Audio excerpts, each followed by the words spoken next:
If you live around blacks or Hispanics and own an automobile, according to a new investigation from ProPublica, that's a independent non-profit organization, so they're bipartisan. In fact, they went in on Obama a few times, and they just went in on Trump. And Trump people was crying and, yeah, you know, y'all didn't do Obama like that. And then they just blasted them with a whole bunch of tweets and stuff where they went in on Obama. So these people are pretty fair and balanced.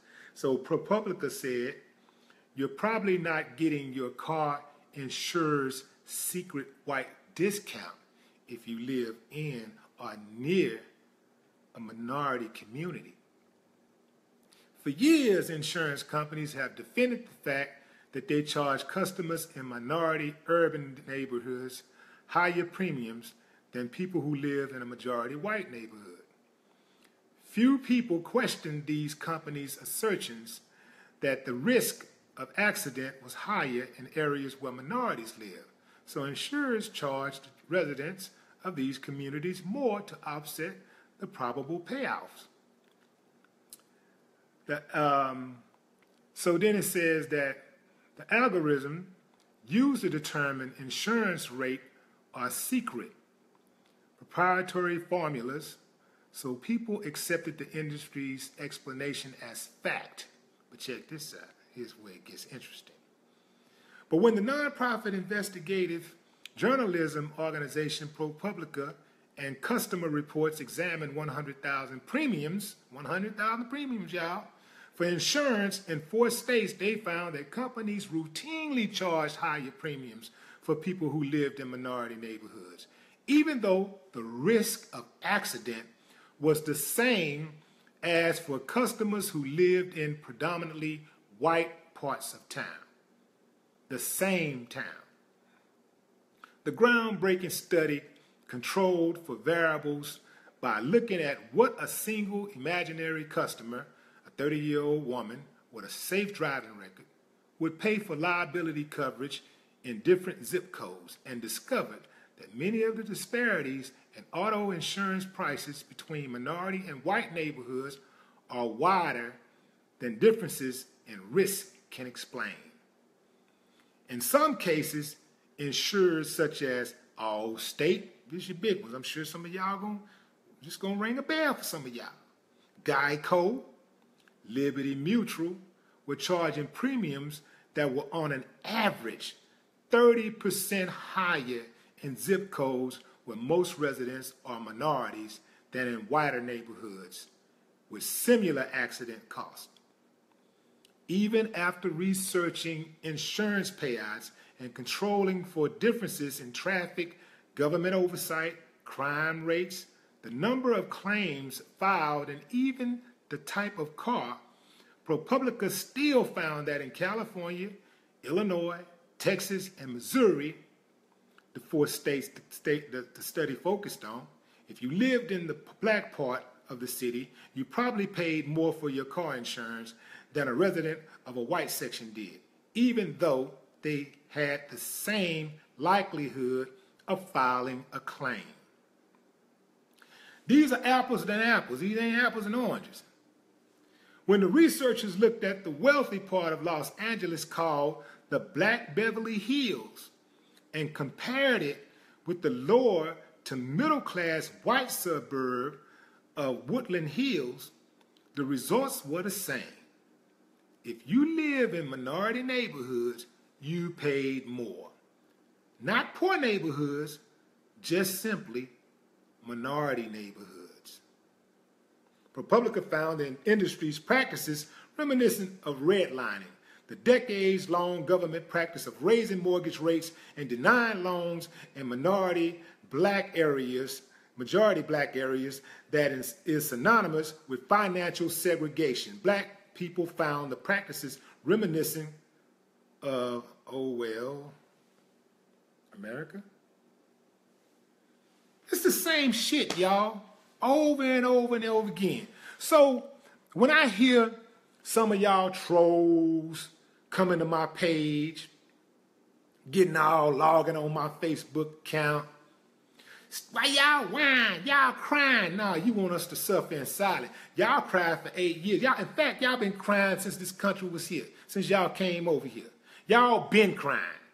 Y'all cry y'all asses off. Y'all the main ones do all the crying. And then you got a problem when somebody else say something about it. You want people to suffer in silence. That's what you want to do. You understand the injustice. You just don't like being called out on your bullshit. That's what it is.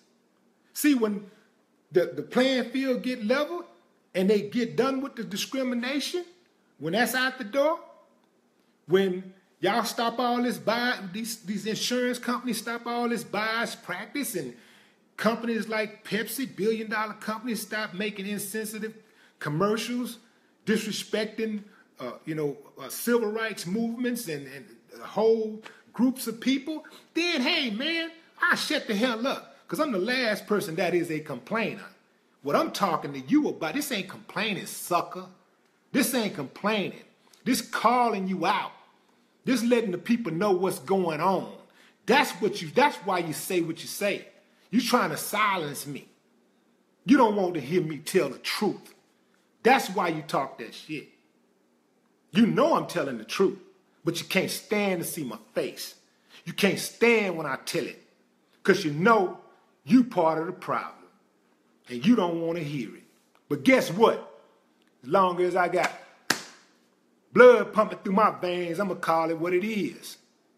I ain't going to never stop calling it what it is till the day I die, sucker. So get ready, because this train ain't going to stop, partner. And as many of y'all come on my page running your mouth, every time I catch it, I'm blocked. Soon as I catch it, I'm going to block it. So get ready to get a whole bunch of accounts. You better have a bunch of accounts ready, because I'm blocking you every chance I get.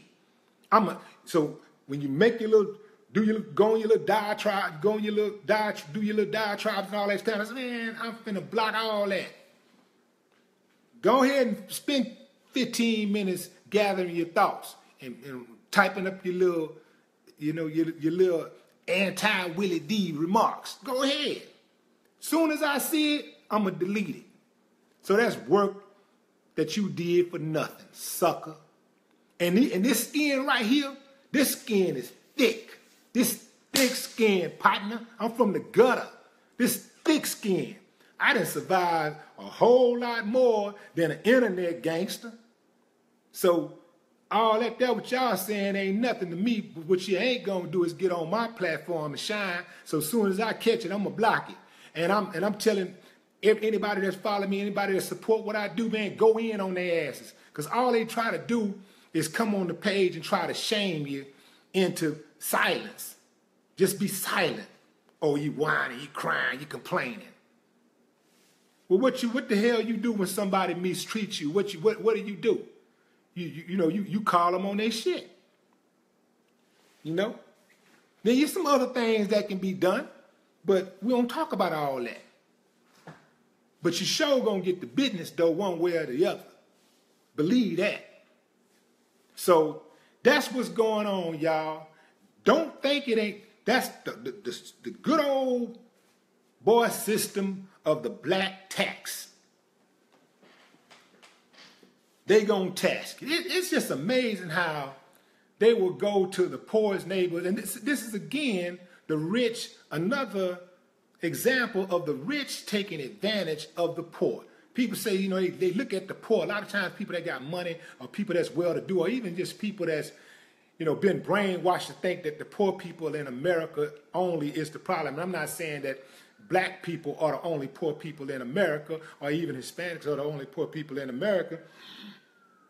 But I am saying that when y'all think of poor people, that's what y'all thinking. When y'all think of welfare, that's what y'all think. So I'm telling you right now that in America, it's a system. It's a system of taking from the poor and giving to the rich. It ain't no taking from the rich and giving to the poor. They take from the poor and give to the rich. What do you think that is? A 30% tax? Just because you live in a certain area, they're going to hit you with a 30% tax. And the facts have proven that people that live in minority neighborhoods have the same amount of probability of having the same amount of wrecks as people who live in predominantly white neighborhoods. It's equal. The playing field is level. Everybody, can't no damn body drive. Whites can't drive, blacks can't drive, Spanish can't drive, can't no damn body drive. Everybody getting in wrecks.